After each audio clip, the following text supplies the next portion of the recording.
नमस्कार दोस्तों। आज का हमारा पहला प्रश्न है, पृथ्वी पर सबसे पहली बार किस जीव की रीढ़ की हड्डी विकसित हुई थी। पृथ्वी पर सबसे पहले कार्डेटा जो वो जीव है, इसकी रीढ़ की हड्डी विकसित हुई थी। स्पंज की विशेषता क्या है तो दोस्तों इसका शरीर छिद्र युक्त होता है, छिद्र होते हैं इसके शरीर पर।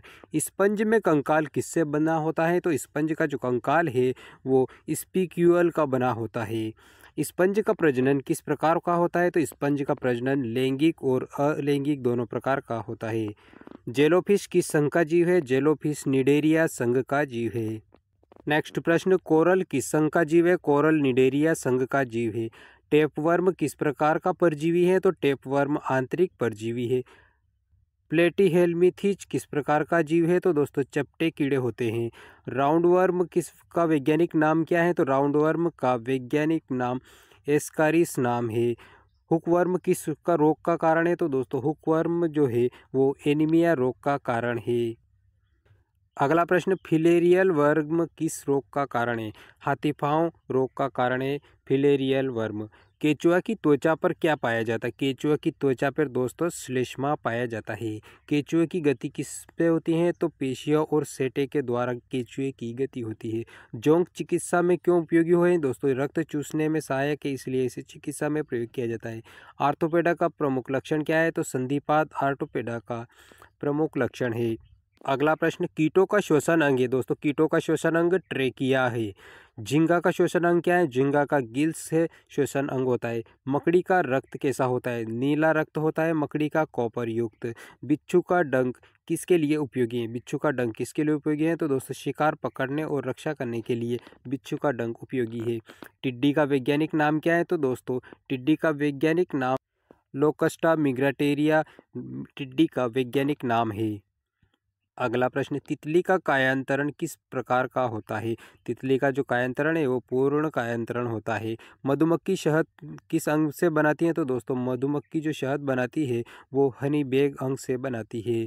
स्टारफिश किस प्रणाली से चलती हैं तो जल संवहन प्रणाली से स्टारफिश चलती है। एकाइनाडर्मेटा में शरीर का संगठन पंचभुजीय होता है। और मछली के हृदय में कितने कक्ष होते हैं तो 2 कक्ष होते हैं मछली के हृदय में। अगला प्रश्न, मेंढक के हृदय में कितने कक्ष होते हैं 3 कक्ष होते हैं मेंढक के हृदय में। मगरमच्छ के हृदय में 4 कक्ष होते हैं। पक्षियों के हृदय में 4 कक्ष होते हैं। स्तनधारी जितने भी जीव हैं इनके हृदय में 4 कक्ष होते हैं। और उभयचर अंडे कहाँ पाए जाते हैं तो दोस्तों जल में पाए जाते हैं। उभयचर जल और स्थल दोनों जगह पर रह सकते हैं और इनके अंडे जल में पाए जाते हैं। अगला प्रश्न, सरीसृप के अंडों पर क्या पाया जाता है। सरीसृप के अंडों पर कठोर खोल पाया जाता है। पक्षियों का अंडा किससे ढका होता है तो कैल्शियम कार्बोनेट से ढका होता है पक्षियों का अंडा। शुतुरमुर्ग का अंडा कैसा होता है तो सबसे बड़ा अंडा शुतुरमुर्ग का होता है। हमिंग बर्ड का अंडा सबसे छोटा अंडा होता है। पक्षियों की उड़ान किस शक्ति से होती है तो दोस्तों वक्ष मांसपेशी से पक्षियों की उड़ान होती है। प्रश्न, पेंगुइन किस प्रकार का पक्षी है तो पेंगुइन उड़ानहीन पक्षी है, ये उड़ नहीं सकता है। मोर किस वर्ग का जीव है। मोर पक्षी वर्ग में आता है। उल्लू की दृष्टि किस प्रकार की होती है। रात्रि में देख सकता है उल्लू, उल्लू की दृष्टि रात्रि में देखने योग्य होती है। कबूतर का अध्ययन क्या कहलाता है दोस्तों। कबूतर का अध्ययन किस शाखा में किया जाता है तो कोलम्बोलॉजी में कबूतर का अध्ययन किया जाता है। चमगादड़ दिन में किस अवस्था में रहता है तो दोस्तों शीत निद्रा की अवस्था में रहता है चमगादड़।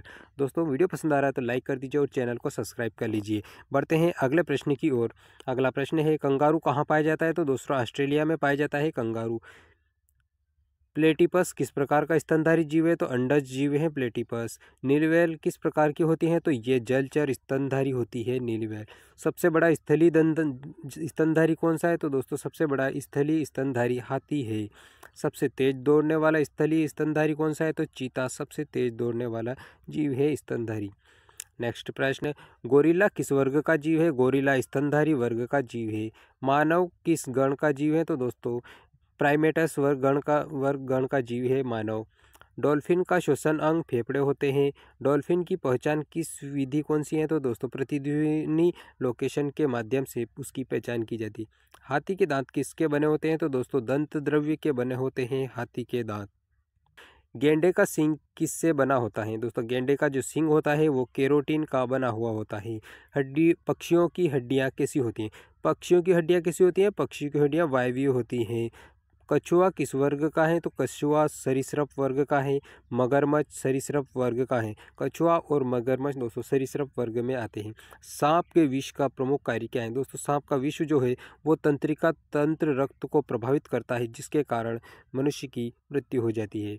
अगला प्रश्न, अजगर का विष कैसा होता है? अजगर दोस्तों विषहीन होता है, विष नहीं होता है इसके मुंह में। किंग कोबरा विष किस अंग को प्रभावित करता है? तो दोस्तों स्नायु मंडल स्नायु तंत्र को प्रभावित करता है किंग कोबरे का जहर। नाग का विष कैसा होता है? नाग का विष स्नायु विष होता है। वाइपर का विष कैसा होता है? तो दोस्तों वाइपर का विष रक्त विष होता है। समुद्री सांप विष को किससे प्रभावित करता है? दोस्तों समुद्री सांप का जो विष है किसे प्रभावित करता है? तो पेशियों को प्रभावित करता है। अगला प्रश्न, मधुमक्खी का डंक किसके लिए होता है? तो दोस्तों उसकी सुरक्षा के लिए होता है। रेशम का कीट का जीवन चक्र किससे संबंधित है? तो रेशम कीट का जीवन चक्र कायांतरण से संबंधित है। रेशम उत्पादन में कौन सा प्रोटीन पाया जाता है? तो फाइब्राइन प्रोटीन पाया जाता है रेशम उत्पादन में। घोंघा किस संघ का जीव है? घोंघा मोलस्का संघ का जीव है। घोंघा का शरीर किससे ढका होता है? कठोर त्वचा से ढका होता है घोंघा का शरीर। दोस्तों जानकारी पसंद आ रही है तो वीडियो को लाइक कर दीजिए और चैनल को सब्सक्राइब कर लीजिए। आपके एग्ज़ाम की दृष्टि से सारे प्रश्न बहुत ही उपयोगी हैं। अगला प्रश्न, ऑक्टोपस किस संघ का जीव है? तो मोलस्का संघ का जीव है। ऑक्टोपस के कितने हाथ होते हैं? ऑक्टोपस के 8 हाथ होते हैं। स्क्विड के कितने हाथ होते हैं? 10 हाथ होते हैं स्क्विड के। ऑक्टोपस का खून कैसा होता है? तो ऑक्टोपस का खून नीले कलर का होता है। पर्ल ऑयस्टर किस संघ का जीव है? तो मोलस्का संघ का जीव है पर्ल ऑयस्टर। मोती किससे बनता है? तो मोती कैल्शियम कार्बोनेट के द्वारा बनता है। स्टारफिश का पुनर्जनन अंग कौन सा है? भुजा स्टारफिश का पुनर्जनन अंग है। केचुआ मिट्टी को उपजाऊ क्यों बनाता है? ह्यूमस निर्माण के कारण केचुआ मिट्टी को उपजाऊ बनाता है। नेक्स्ट प्रश्न, मानव का पाचन रस किस ग्रंथि से निकलता है? दोस्तों मानव का पाचन रस किस ग्रंथि से निकलता है? तो अग्नाशय, यकृत और अमाशय के द्वारा निकलता है। पाचन में कार्बोहाइड्रेट को कौन तोड़ता है? तो पाचन में कार्बोहाइड्रेट को अमाइलेज तोड़ता है। नेक्स्ट प्रश्न, प्रोटीन को कौन तोड़ता है? प्रोटीन को पेप्सिन तोड़ता है। वसा को कौन तोड़ता है? लाइपेन वसा को तोड़ता है। दूध पचाने वाला एंजाइम लैक्टोज है। शिशु के दूध पचाने वाला एंजाइम कौन सा है? तो शिशु में दूध पचाने वाला एंजाइम रेनिन एंजाइम होता है। स्तनधारियों का प्रमुख लक्षण क्या है? तो स्तन ग्रंथियां पाई जाती हैं स्तनधारी जीवों में। पसीना किस अंग से निकलता है? तो दोस्तों पसीना श्वेत ग्रंथि से निकलता है। त्वचा में रंग किससे आता है? तो मेलेनिन के कारण रंग आता है हमारी त्वचा में। त्वचा की बाहरी परत एपिडर्मिस कहलाती है।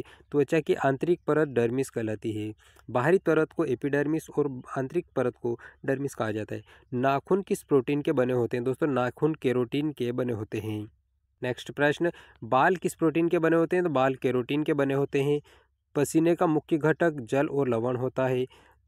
स्तनधारी के मुंह में अधिकतम दांत कितने हो सकते हैं? दोस्तों स्तनधारी जीव है तो उनके मुंह में अधिकतम 44 दांत हो सकते हैं।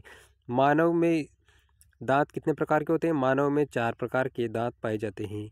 दांत का कठोरतम भाग एनामेल कहलाता है। अगला प्रश्न, हड्डी का मुख्य घटक कैल्शियम फॉस्फेट जो है ये हड्डी निर्माण के लिए महत्वपूर्ण घटक है।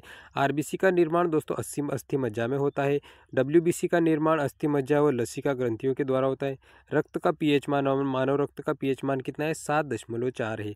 मानव रक्त में कितना प्रतिशत प्लाज्मा होता है? तो दोस्तों हमारे ब्लड में 55% प्लाज्मा पाया जाता है। मानव रक्त में कितना प्रतिशत आरबीसी होता है? 45% आरबीसी पाया जाता है मानव रक्त में। सामान्य वयस्क मनुष्य में रक्त की मात्रा होती है दोस्तों, एक सामान्य व्यक्ति में 5 से 6 लीटर रक्त पाया जाता है। दिल की धड़कन किसके नियंत्रण में होती है? तो दिल की जो धड़कन है वो पेसमेकर के नियंत्रण में होती है। दिल की धड़कन की औसत दर कितनी होती है? तो 72 बार प्रति मिनट के दर से दिल की धड़कन होती है। रक्तचाप की सामान्य दर कौन सी है? तो 120 से 80 होती है रक्तचाप की सामान्य दर। दोस्तों दिए गए सारे प्रश्न आपके एग्ज़ाम की दृष्टि से बहुत ही उपयोगी है। दोस्तों वीडियो पसंद आया हो तो लाइक कर दिए, चैनल को सब्सक्राइब कर लीजिए। मिलेंगे अगले वीडियो में, तब तक के लिए बहुत बहुत धन्यवाद।